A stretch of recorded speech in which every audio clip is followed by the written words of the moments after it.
Oke, untuk pertama kalinya kita akan bersama sang editor kita di sini. Perkenalkan dulu silakan. Halo, saya Endip. Nah, Dip ini salah satu orang yang menurut gua geek banget teman-teman. Jadi untuk pembahasan kali ini malah akan kita bahas soal banyak hal-hal menarik yang ada di dunia ini lah. Intinya gitu. Seperti biasa, perkenalkan dulu saya Dirdra. Dip, sebelum ngomong panjang lebar nih Dip, temuan-temuan apa yang lo temuin di minggu-minggu sekarang ini? Di minggu-minggu sekarang Ya. kita baru aja ngelewatin tanggal 30 September ya Bang. Kenapa tuh? 30. Hari kelahiran Libra? Waduh, Bukan. kalau Libra saya bimbang nanti. Oh gitu. Jadi kenapa tuh? Di 30 September itu kita punya tragedi kelam Apa tuh? Indonesia. Tira Itu tragedi? bukan. Bukan. Tapi sayangnya ini adalah G30 SPKI. Oh, gerakan Kan 30 September. PKI gitu. Yang katanya Heeh. itu dilancarkan oleh PKI. Kenapa gue bilang yang katanya? Heeh. Karena ada rumor yang beredar itu sebenarnya ada konspirasi di belakangnya. Oke. Tapi kalau misalnya jadi konspirasi ya nih. Udah di film kan? Nah, Yang di atap dibantai-bantai itu apa? jadi Heeh. ada teori yang mengatakan Mm-mm. kalau gerakan G30 SPKI ini itu disetting sama ada orang dan kelompok yang mau menggulingkan pemerintahan. Oh, tujuannya ke situ. Tujuannya ke situ. Menarik. Tapi ngomong-ngomong soal ada gerakan-gerakan bawah tanah lah ya untuk menggulingkan pemerintahan. Sebenarnya ada beberapa kejadian lagi. Apa tuh? Waktu beberapa minggu kemarin lah lumayan ngetren ketika kita lihat ada beberapa manipulator di dunia. Manipulator di dunia. Iya.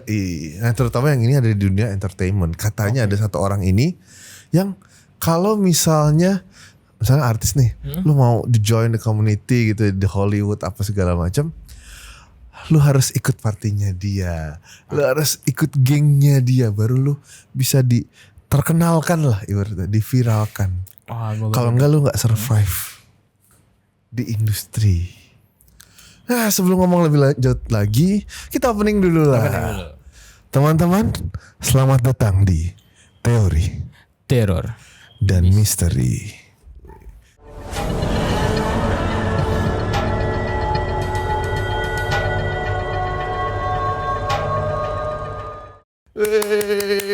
Mana tepuk tangannya? Ramein. Yoi. Nah, pokoknya di kali ini tema besarnya adalah manipulator.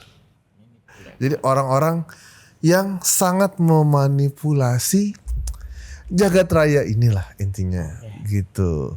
Tadi udah ada G30 SPKI yang katanya gerakan itu untuk menggulingkan pemerintahan. Ada yang memanipulasi gerakan-gerakan di entertainment di sana lah. Gerakan-gerakan entertainment. Nah, tapi gue nemuin juga nih.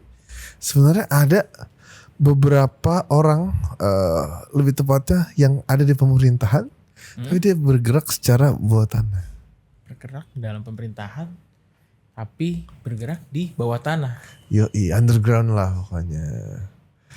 Jadi kalau kita pernah nonton sama-sama adalah Gundala.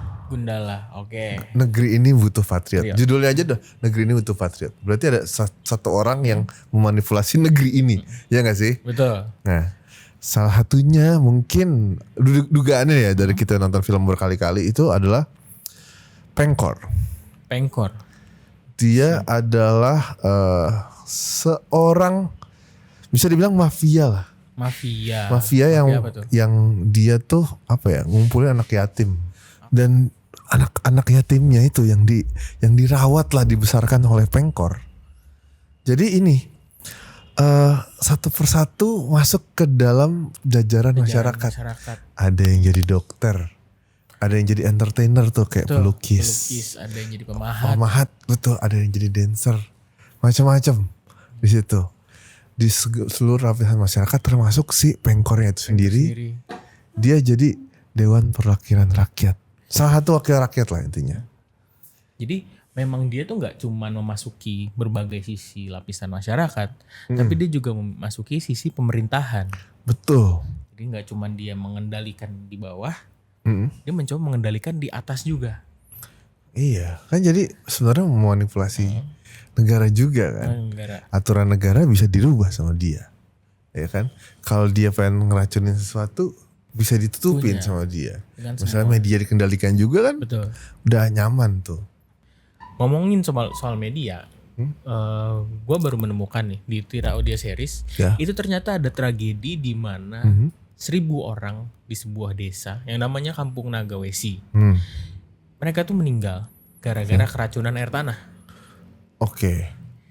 Mereka. Tapi itu bukan yang natural ya, keracunan air tanah. Nah, air tanah ini tuh bisa beracun. Itu kalau 1.000 orang goblok sih. Nah, mereka itu sudah biasa mengkonsumsi dan mempergunakan air yang ada di sana, sumber air natural yang ada di sana. Tapi air tanah itu tuh menjadi beracun karena limbah dari PLTU yang ada di situ. Oh. Jadi di situ ada PLTU yang limbahnya itu mereka nggak dibersihin, mereka nggak diproses dan dia membuang gitu aja. Nah, gitu ya. Kenapa bisa pembangunan PLTU yang sebegitu kompleksnya kan harus biasanya memperhitungkan AMDAL, dampak lingkungan. Tapi kenapa bisa bebas begitu aja dan merugikan bahkan sampai 1.000 korbannya gitu. Aku pernah baca juga ya soal itu ya. Dan intinya di PLTU itu sebenarnya mereka keracunan, daerahnya kan daerah tambang ya, batu bara lebih tepatnya. Mereka keracunan, ibaratnya corrosion lah di air itu, keracunan limbah tambang itu dari batu bara dan minyak-minyaknya. Tapi airnya jernih, aneh banget. Tapi ya gitu, orang-orang ini tetap keracunan 1.000. Nah ini 1.000-nya ini langsung atau akumulasi nih. Kan biasanya ada yang terjadi tragedinya bertahun-tahun gitu kan, baru bisa. Kejadiannya itu singkat, hanya dalam waktu beberapa bulan, rakyat itu tumbang satu persatu. Akumulasi total 1.000 memang, tapi dalam periode yang sangat singkat. Intinya keracunan. Tapi bukannya karena naga. Dengar-dengar soalnya itu kasusnya karena naga. Tapi media menutupi kasus itu seakan-akan itu keracunan dari PLTU. Kenapa media itu menutupi keberadaan naga ini? Nggak tahu, karena orang bakal panik nggak sih, kayak ada sesuatu hal yang aneh atau nowhere gitu kan, tiba-tiba ada makhluk yang besar banget yang bisa punya potensi menghancurkan dunia. Menurutku itu akan menyebabkan kepanikan global sih. Makanya mendingan ditutupi gitu. Kayak ini loh, tahu ini nggak sih yang kayak di luar sana tuh ada Area 51. Oh betul. Yang ada di film 1. Film 1. Bukan, Area 51 yang intinya katanya ada alien-alien segala macam, terus itu ditutupi semua, nggak ada yang bisa ke sana gitu. Karantin area lah intinya, itu nggak bisa. Mungkin kayak gitu. Tapi bisa juga naga ini itu adalah bagian dari orang yang ada di pemerintahan. Oke, apa tuh contohnya? Apakah 9 naga?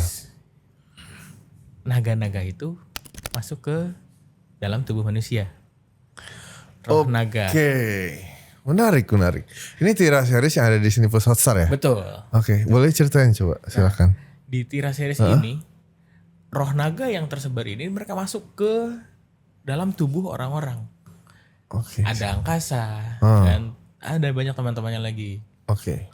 Nah, apakah ternyata 9 naga yang disebutkan sama lo itu ada di jajaran-jajaran pemerintahan juga?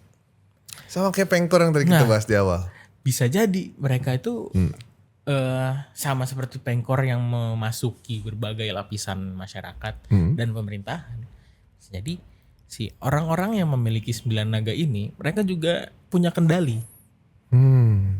Gitu. Dan tapi di pemerintahan kendalinya atau di area-area tersendiri gitu? mereka karena mereka udah 9 sama seperti Pengkor. Ada titik-titik tertentu yang mereka masukin. Ada yang masuk ke pemerintahan, ada yang masuk ke bidang mungkin bisnis, ada yang masuk ke bidang entertainment. Oke. Ada yang mengendalikan di bawah tanah. Kira-kira nih menurut lo ada nggak sih di dunia nyata itu kelompok orang-orang yang benar-benar mengendalikan pemerintahan gitu? Katanya ada, tapi mungkin nggak dari pemerintahan nih. Jadi kita lihat di salah satu artikel lah, syarat di sini artikelnya, katanya ada 9 naga di Indonesia. Oke. Itu dia masuk ke berbagai lapisan industri lebih tepatnya. Jadi perwakilan dari media ada 1, dari properti ada 1, dari banking ada 1 dan lain-lain gitu kan. Intinya dari sini 9 naga yang kita sempat lihat itu adalah di berita-berita. Jadi mereka ini loh mengendalikannya dari sisi perekonomian negara. Bisnis berarti ya. Bisnis gitu, makanya berbagai industri dia ada. Oke.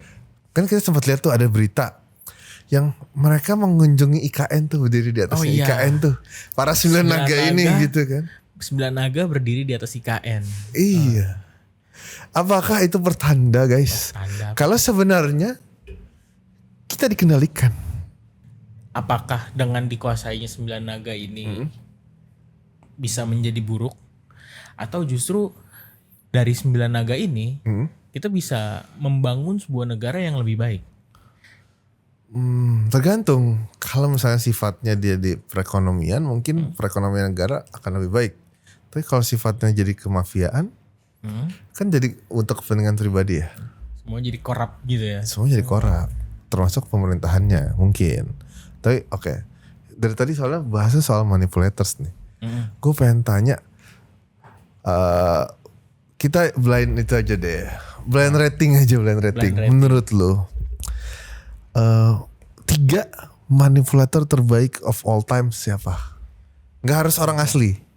Bisa anime, bisa macam-macam, bisa dari komik. Menurut lu siapa? Ini dari anime yang saya pakai. Oke. Dari One Piece itu ada Doflamingo. Kenapa tuh dia? Doflamingo itu dia bisa membuat suatu negara percaya kalau dia itu adalah sang juru selamat. Oke. Dia literally a puppet master. Dia mengendalikan raja sebelumnya untuk ngebantai rakyatnya.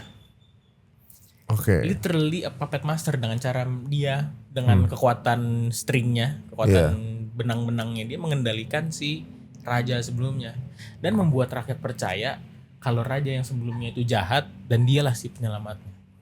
Oke, menarik. Mungkin kalau gue yang kedua ya, kalau dari gue ya, salah satunya menurut gue justru bukan ini karakter dari Jagat Cinema Bumi Langit. Lebih tepatnya dari Jagat Bumi Langit ya. Jadi tadi kita udah ngomongin Pengkor semanipulatif itu gitu kan, pemerintahan segala macam dimainin. Menurut gue bukan dia. Siapa? Tapi the best manipulatornya adalah Gazul. Ganda Zulham, karakter namanya Gazul, yang meranin Aryo Bayu. Dia itu sangat mempengaruhi pemerintahan, plus dia kayak tangannya Pengkor gitu ceritanya, pura-puranya. Tapi dia tuh kayak nyetir gitu loh, nyetir pemerintahan, nyetir Pengkor, bahkan nyetir penjahat-penjahat lainnya, gitu. Termasuk kalau kalian udah nonton, biar nggak spoiler, ini spoiler alert, pokoknya di filmnya Gundala, dia membuat Gundala menggunakan kekuatan petirnya untuk memecahkan kaca yang menyegel Kiwi Laut. Oke, jadi sebenarnya dia yang si kakek-kakek yang dia bangkitin itu adalah Kiwi Laut. Betul. Dan nggak berhenti sampai di situ. Kalau kamu nonton film Sri Asih, ya Sri Asih yang Harta Tahta Pevita. Betul. Nah, jadi di situ kita lihat ada namanya Tumbal 1000 Jiwa. Jadi orang-orang diculik-culikin, dikumpulin satu tempat, pengen ditumbalin. Oke. Buat membangkitkan kekuatan asli dari roh setan biar roh setan bisa membangkitkan Dewi Api.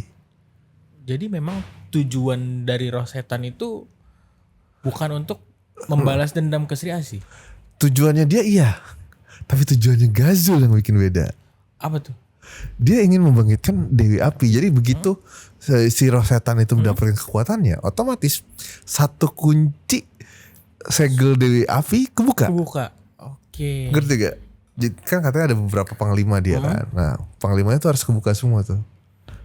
Panglimanya Dewi Api. Panglimanya Dewi Api. Nah, si Ghazul lagi ngebukain satu persatu. Di film baru kelihatan satu. Ada siapa aja tuh?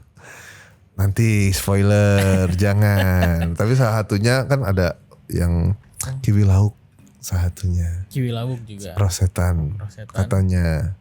Tapi Kiwi Lauk belum dikonfirm ya, tapi roh setan udah pasti. Sama katanya ada bocah siluman yang sangat pintar dan luar biasa lah pokoknya. Dan ada beberapa lagi lah, nanti kalian bisa nonton filmnya Sri Asih. Masih ada di Disney Plus Hotstar teman-teman. Nah, terus best manipulatornya siapa yang terakhir? Satu lagi best manipulator. Menurutku itu ada di Jagatnya Jawara. Siapa? Musuhnya Barda. Sebetulnya Siapa? Mata Malaikat. Kenapa best manipulator? Dia gitu enggak? Dia bisa dia bisa mengajak banyak orang, banyak pengikut. Dan dia punya kepercayaan kalau memang dia kayak cult leader gitu ya. Betul, cult leader gitu yang percaya bahwa orang-orang baik itu tidak pantas untuk hidup di dunia yang penuh bajingan seperti diriku, katanya gitu. Oke. Itu salah satu quotes-nya Mata Malaikat. Oke. Jadi dia dan gak cuma sampai situ, paham itu gak berhenti di eranya Barda, gak berhenti di eranya Jawara. Kelompok Mata Malaikat itu terus ada sampai zaman sekarang.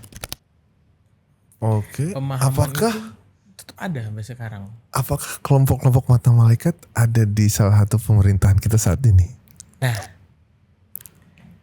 bisa jadi iya, bisa jadi enggak. Ya namanya teori ya guys ya. Takut. Di spoiler lagi. Takut. Tapi ini teori maksudnya takut. Jadi kalau aku mau bilang gini, teorinya gini.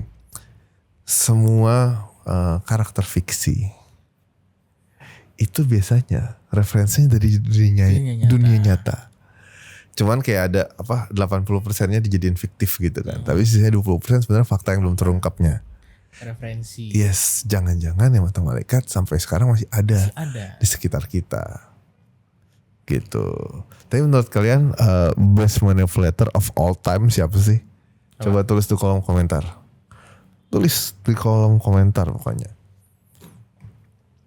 Sama ini aku mau ngomongin terakhir mungkin ini sih. Jadi salah satu manipulator terbaik adalah Ahmad Mahdi. AKA Sugoi. Kenapa? Karena dia bisa tiba-tiba menghadirkan Tira di New Testament 3 dan 4 sekaligus di Tokopedia. Apalagi sekarang lagi payday dan lagi diskon. Cek langsung di Tokopedia itu 3 dan 4. Dan jangan lupa dapatkan bundle spesial dengan harga spesial. Ada yang langsung 34, ada yang dari 1, 2, 3, 4. Nah, pokoknya itu keren lah pokoknya dia ya kan. Komiknya juga keren. Nanti mungkin sekitar hari Minggu ya akan dibahas sama teman-teman yang lain gitu. Ada tamu spesial. Ya pokoknya hidden. Sama hostnya juga nasi goreng. Pokoknya intinya itu aku pengen tahu aja dari kalian nanti kayak gimana best manipulatornya of all time. Terus next time kita mau bahas apa lagi boleh dibahas di kolom komentar. Kira-kira kalian punya teori-teori yang menarik, kira-kira bisa kita bacain? Boleh ditaruh di kolom komentar. Tulis komentar. Nah, karena udah lumayan banyak yang kita bahas, takutnya banyak spoiler atau bahkan banyak mengungkap fakta dunia. Nanti kita akan bahas lagi. Aku terutama mau bahas 9 naga lagi nantinya. Terutama yang ada di Tira. Oke. Nanti aku mau bahas itu lebih lanjutnya di next episode mungkin ya. Dan mungkin untuk nextnya aku juga masih penasaran yang tadi siapa saja panglima-panglimanya Dewi Api. Boleh, itu menarik banget karena itu kan baru panglima Dewi Api. Ya. Siapa tahu ada panglima Dewi Asih. Dewi Asih. Wah, bagus kan? Atau ada panglima Bapak Kebenaran. Bisa aja. Gitu. Tapi sebelum lebih jauh udah kita tutup aja. Oke, Nah, kalau gitu. tapi sebelum itu jangan lupa subscribe teman-teman ya kan, komen, nyalakan lonceng. Subscribe itu gratis. Jadi harus subscribe, tolong buat membantu kita ini ya kan, biar kita tetap shine on, geng. Nggak kelihatan bajunya, sorry. Ya udah. Nah, intinya sampai jumpa lagi di teori Teror dan misteri selanjutnya.